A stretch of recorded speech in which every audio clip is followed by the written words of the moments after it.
Let's chika! Kapatid ni aktor hindi napigilan na ang estado ng kuya niyang si Donnie at ng aktres na si Bel Mariano sa isang panayam. Tinanong ng reporter itong si kapatid tungkol sa sitwasyon ng kanyang kuya at ni aktres. Sa halip na umiwas sa tanong, buong paghanga niyang ibinahagi kung gaano niya hinahangaan ng aktres.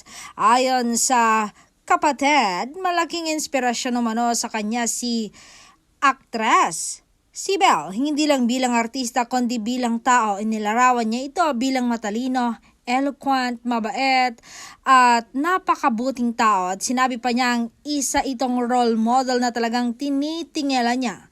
Dahil sa kanyang pahayag, lalo pang umingay ang usapin online tungkol sa tunay na estado ng relasyon ni Donnie at ni Bel.